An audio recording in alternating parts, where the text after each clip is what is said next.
Hello everyone, मैं बिंदु तिवारी। आप सभी को मेरा स्नेह भरा नमस्कार। आप सभी को नव वर्ष की ढेरों शुभकामनाएं। ये साल आपको मंगलकारी हो, सुखकारी हो और फलदायी हो, ऐसी मैं ईश्वर से प्रार्थना करती हूँ सबके लिए। आज मैं आप लोगों के बीच में एक ऐसा सेगमेंट लेकर आई हूँ जो एक नई सोच और हम सबकी भावनाएं इसमें समाहित है। जी हाँ, आज एक आर्टिकल दिव्यांग जन मानसिक स्वास्थ्य के संरक्षक। जी हाँ, मुझे पता है आप सुनने के लिए बहुत बहुत उतावले हो रहे हो, तो चलिए आइए हम इस आर्टिकल को सुनते हैं।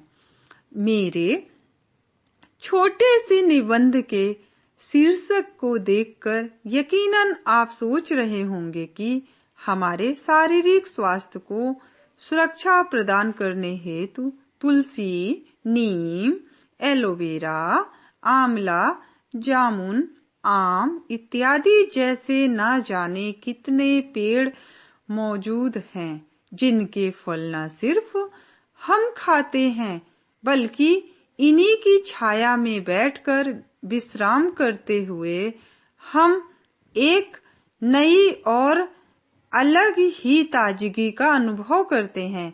ऐसे पेड़ों के महत्व को न समझने और अपने घरों में इन्हें न लगाने के परिणाम स्वरूप ही हम कुछ वर्षों से कोरोना जैसी भयंकर महामारी से जूझते हुए अपने प्राणों से हाथ धोने को मजबूर हो रहे हैं। परंतु इस बात से इतर आपके मन में यह प्रश्न अवश्य उठ रहा होगा कि वे कौन से पेड़ हैं जिनके होने से हमारे मानसिक स्वास्थ्य की सुरक्षा संभव है। आपके इस प्रश्न का उत्तर है संपूर्ण विश्व में रह रहे कई प्रकार के दिव्यांग जन। जी हाँ, ये ऐसा पेड़ है जो न सिर्फ हमारे मानसिक स्वास्थ्य की सुरक्षा हेतु मददगार साबित होते हैं, वरन ये हमारे मानसिक स्वास्थ्य में कई गुना अधिक तेजी से सुधार ला सकते हैं। इसके अतिरिक्त इन पेड़ों के संबंध में मजेदार बात यह है कि यदि आप इन पेड़ों में लगे जज्बे रूपी फलों को खा लें तो यकीनन आपके हौसले कई गुना अधिक बुलंद हो जाएंगे।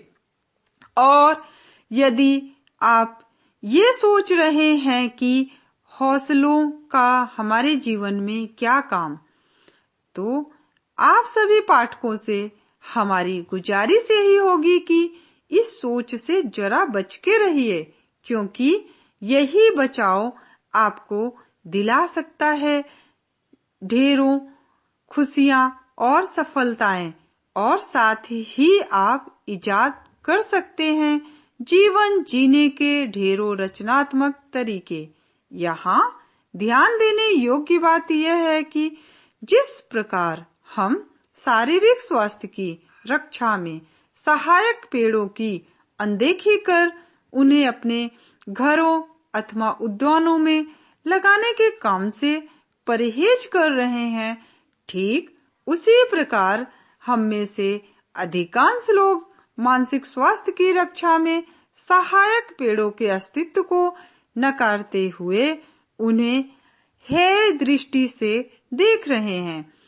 स्वर्गीय श्री रामानंद सागर द्वारा निर्मित रामायण सीरियल में सच ही कहा गया है कि सोए हुए व्यक्ति को तो जगाया जा सकता है, किंतु ऐसे किसी व्यक्ति या समाज को जगाया नहीं जा सकता जो जागते हुए भी सो रहा हो। अक्सर ये देखा जा रहा है सरकारें केंद्र और राज्य स्तर पर दिव्यांग जनों के सशक्तिकरण हेतु प्रयासरत है, परंतु इस 21वीं सदी में भी कई परिवार ऐसे हैं जहाँ दिव्यांग बालक या बालिका के जन्म लेने को अभिशाप समझने के परिणाम स्वरूप या तो उन्हें मार डाला जाता है या फिर लोक लाज के भय से उन्हें घर के किसी कोने में अपने जीवन का अधिकांश समय बिताने हेतु मजबूर कर दिया जाता है। जहाँ एक ओर हम इस प्रकार की निम्न स्तरीय मानसिकता वाले लोगों को देख रहे हैं, वहीं दूसरी ओर इसी समाज में हमने ऐसे लोगों को भी देखा है जिन्होंने कई प्रकार के दुख तकलीफों का सामना करते हुए दिव्यांग जनों को सामाजिक, मानसिक और आर्थिक रूप से सशक्त बनाकर सही मायने में इनके हौसले को बुलंद करते हुए समाज में अपनी एक नई पहचान बनाई है। आइए जानते हैं कुछ ऐसी ही कहानियां। जी हाँ, आपने श्रीकांत बोला को तो सुना ही होगा। उनके बारे में कौन नहीं जानता। उनकी दृष्टिहीनता के बावजूद भी आर्थिक तंगी से जूझ रहे उनके माता पिता और गुरुजनों ने उन्हें एक उद्यमी के रूप में समाज की सेवा करने के लायक बनाया। अरुणिमा सिन्हा वो पर्वतारोही जिनके विषय में आप सभी जानते हैं। लखनऊ से दिल्ली जाने के दौरान हुई ट्रेन दुर्घटना के कारण उन्होंने अपने दोनों पैर गंवाए। उनके माता पिता, गुरुजनों व शुभचिंतकों के सहयोग और कड़ी तपस्या का ही परिणाम था कि उन्होंने गिरकर फिर उठने का फैसला करते हुए पर्वतारोहण जैसे चुनौती भरे खेल को खुशी खुशी सफलतापूर्वक खेला। ऊपर लिखी बातों से हम यह निष्कर्ष निकाल सकते हैं कि सभी प्रकार के दिव्यांगजन अपने आप में वो चमत्कारी पेड़ हैं जिनके अनोखे जज्बे जैसा एक फल हमारे मानसिक स्वास्थ्य के लिए लाभदायक सिद्ध हो सकता है। और यदि हमें इन पेड़ों के चमत्कार को और अधिक बढ़ाना है तो इसके लिए हमें उन्हें अच्छी सोच रूपी पानी से सींचने के साथ साथ अपना सहयोग, प्रोत्साहन और उनके विकास हेतु तीव्र इच्छा शक्ति जैसा खाद अवश्य देना होगा, ताकि आपके सुर में सुर मिलाकर ये पेड़ भी संपूर्ण विश्व से कह सकें कि अपनी लगन परिश्रम से आगे बढ़ते जाना है। अपनी लगन परिश्रम से आगे बढ़ते जाना है। आशा के उजियारे को हमें जन जन तक पहुंचाना है। जन जन तक पहुंचाना है। धन्यवाद। आप मेरे YouTube चैनल को सुनते रहिए और इसी तरीके से मैं हृदय को छू लेने वाली आर्टिकल को लेकर आती रहूंगी।